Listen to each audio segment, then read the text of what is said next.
वो ये मतलब चीजें वही है, पर परिस्थिति बदल जाने पर चीजें बदल जाती है। बिल्कुल इस बात को बहुत ध्यान से समझ लो, क्योंकि ये समझना बहुत जरूरी। शिक्षा का यही मतलब है, जो अपन समझते हैं शिक्षा का मतलब ऐसा है नहीं बिल्कुल।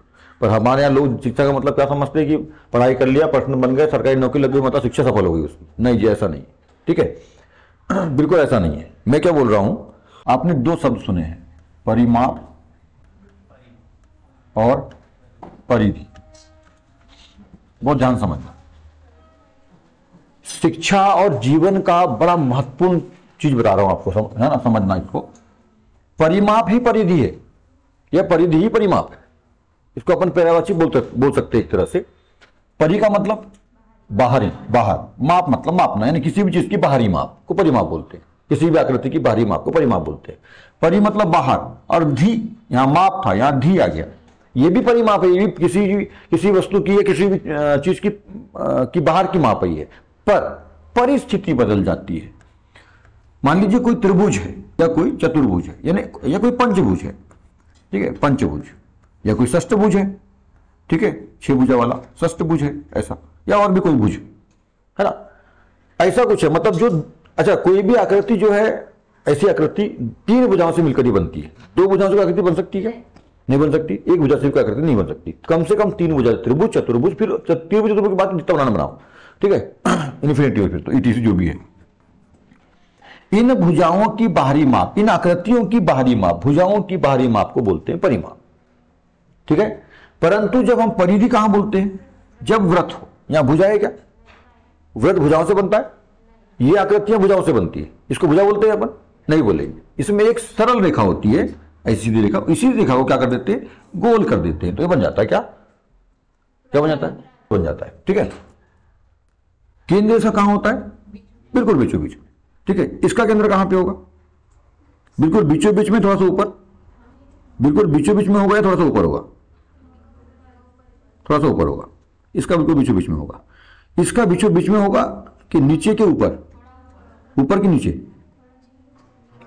केंद्र, केंद्र, केंद्र मतलब जिसका संपूर्ण भार उस बिंदु पर हो।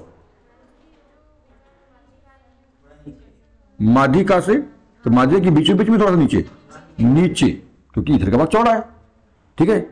यहां पर इधर का भाग सकरा है, इधर का भाग चौड़ा है, तो यहां भी ध्यान रखो, यहां माध्यिका में बीचों बीच में आएगा कि नीचे आएगा? इधर का भाग सकरा है, इधर का भाग चौड़ा है, तो नीचे आएगा। समझ में आ रही बात? यही परिस्थितियों को समझना है, यहां बीचों बीच में होता है, तो इसके लिए हम परिमाप बोलते हैं। पर यहां पे वही परिमाप परिमाप ना कहला के परिधि कहलाता है। मतलब परिधि परिमाप ही है, पर परिस्थिति बदल गई है, चित्र बदल गया है, स्थिति बदल गई है उसकी, तो यहां पे नाम भी बदल गया उसका, परिमाप, ठीक है। जस्ट ऐसा अब अपने घर में, और अभी लड़कियां, यदि आप अपने घर में, मम्मी पापा के घर में शादी, बैचलर हो आप, अभी कुंवारे हो आप अभी, तो कुमारी लिखते हो, अपना जो भी नाम है वो लिखते हो, पापा का सरनेम यूज करते हो, ये पापा का सरनेम है। पर परिस्थिति बदल जाएगी, शादी के बाद आपका स्थान बदल जाता है, आपकी परिस्थिति बदल जाती है, आपका रंग रूप, चेहरा, बनावट सब बदल जाता है। बनावट का मतलब पहनावा एहनावा, ये वो सब, सिंदूर भरने लगोगे, यहाँ लगाओगे, फिर ये वो बिंदी बिंदी फलाना ढिमका, साड़ी जो भी है ना, अंगूठी पहनोगे, तो बदल जाता है थोड़ा, भौतिक रूप बदल जाता है ना, भौतिक जो गुण है वो बदल जाते हैं। तो और उसके बाद जब आप, जहां आप कुमारी लिखते थे वहां पे आपका श्रीमती हो जाएगा, और जहां पे आप अपना पापा का सरनेम यूज करते थे, आप पति का सरनेम यूज करना पड़ेगा। परिस्थिति बदल गई, इंसान तो वही है ना, पर अब उसका नाम, मान लो पहले कुमारी क्या नाम था, कुमारी ज्योति शर्मा था, तो अब वो श्रीमती ज्योति वर्मा फर्मा पांडे जो भी वो बन जाएगी। बदल जाता ही नहीं बदलता, इंसान तो वही है ना, पर मतलब परिस्थिति जो है, सिचुएशन जो है, उसकी स्थिति जो है, परिस्थिति, कंडीशन जो है ना, कंडीशन के आधार पर उसकी सब चीजें बदल जाती है। वैसे इंसान आप ले दो, अभी कोचिंग में बैठे हो तो आप विदाउट ड्रेस, जो भी कलर वलर पर जो मन में आ गए, कोई वहां बाउंडेशन नहीं है, खुले बाल, चोटी वाले बाल, जैसे बाल, छपरी बाल, सब करके आ सकते हो, है ना, काला जूता पहनो, लाल पहनो, कैसा भी शर्ट पहनो, है ना, बस आ सकते हो। पर जब स्कूल जाते हो तो आपको पूरा यूनिफॉर्म ऊपर तक मेंटेन करना पड़ता है, जूते से लेकर के चोटी तक, ठीक है, पूरा मेंटेन करना पड़ता है। मतलब आपको एक उसमें यूनिफॉर्म, जो आपका कलर कोड, जो यूनिफॉर्म कोड है उसमें जाना पड़ेगा, वहां पे आप ऐसा नहीं जा सकते। तो परिस्थिति बदल गई, कोचिंग में थे अलग परिस्थिति थी, स्कूल में अलग परिस्थिति, घर में रहते हो लोअर टी शर्ट कुछ भी चलता है, पैसे चलो कोई दिक्कत नहीं, ठीक है, तो वहां परिस्थिति बदल जाती है। तो परिस्थिति बदलती है, एक इंसान अलग अलग। तो ये परिस्थिति को समझने की जरूरत है, कब परिधि बोल रहे हैं, कब परिमाप बोल रहे हैं। चीजें वही है, चीजें वही है। एक बात और बताता हूं, इसी कंपेयर में एक बात, इसी चीज को समझना है आपको शिक्षा से, यही जीवन में काम आने वाला है, यही जीवन है। ठीक है, अभी समझने की बात और, जंतु एवं पादप की इकाई कौन? कोशिका, मूल इकाई है ना, कोशिका। अगला, पदार्थ की मूल इकाई कौन? पदार्थ यानी द्रव्य, कौन? परमाणु। ठीक, और बताओ। हाँ, घर की, घर मकान, मकान भवन, जो भी भवन है ना, घर मकान भवन, उसकी कौन? ईंट। ठीक है, यहां पे मैंने जंतु बोल दिया, तो जंतु मानव भी आ गया, सब तो जंतु हो गया, पादप है, कोशिका हो गया, ये सब हो गया, परमाणु हो गया। यहां पे देखो, अब यहां पे देखो, मूल इकाई कौन? कोशिका। मूल इकाई कौन? परमाणु। मूल इकाई कौन? ईंट। सब मूल इकाई, सब मूल इकाई। पर जंतु पादप बोल दिया तो कोशिका होता है, ठीक है। पदार्थ बोल दिया तो परमाणु होता है, ठीक है। वहां पे मकान घर बन दिया तो क्या होता है? ईंट होता है। वैसे ही, और परमाणु के केंद्र को क्या बोलते हो? नाभिक।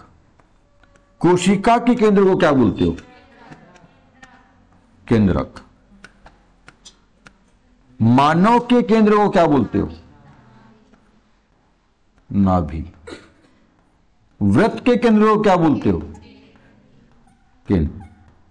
सब केंद्र भाग है जी, ठीक है। परमाणु का केंद्र नाभिक, कोशिका का केंद्र केंद्रक, मानव का केंद्र नाभि, है ना, बोमली बोलते हैं। वृत्त का केंद्र केंद्र, वृत्त का केंद्रीय भाग केंद्र। सब तो केंद्र ही है ना, सबके केंद्र ही, सबके केंद्रीय भाग है, पर सबके नाम अलग अलग। समझ में आ रही है बात? यही है परिस्थिति। सब केंद्रीय भाग है, पर सबके अलग अलग नाम है। आप इसके केंद्रक को नाभिक नहीं बोल सकते, कोशिका के केंद्रक को नाभिक बोलते तो गड़बड़ हो जाएगा, नहीं बोल सकते आप, है ना। और परमाणु के केंद्रीय भाग को नाभिक के स्थान में केंद्रक नहीं बोल सकते आप, ना नाभि बोल सकते आप, ना केंद्र बोल सकते, आपको नाभिक ही बोलना पड़ेगा, ठीक है। तो ये सब परिस्थितियां हैं, ठीक है ना। इसी परिस्थिति को समझना है। शिक्षा का, जीवन का मतलब यही है। ये तो आप तो पढ़ लेते हो, सब गुड़ गोबर सब बराबर रहता है आप लोगों के लिए, तो वैसा मत पढ़ो, बहुत ध्यान समझो। ये चीज क्लियर हो जाएगी, इन चीजें, ये जीवन में आप सफल हो जाओगे, ठीक है। इतनी पढ़ाई अपने को, इतनी पढ़ाई अपने अंदर लाना है, अपने को इतनी समझ, इतनी शिक्षा का इतना समझ अपने ऊपर अंदर डेवलप करना है। ये बहुत महत्वपूर्ण चीजें है।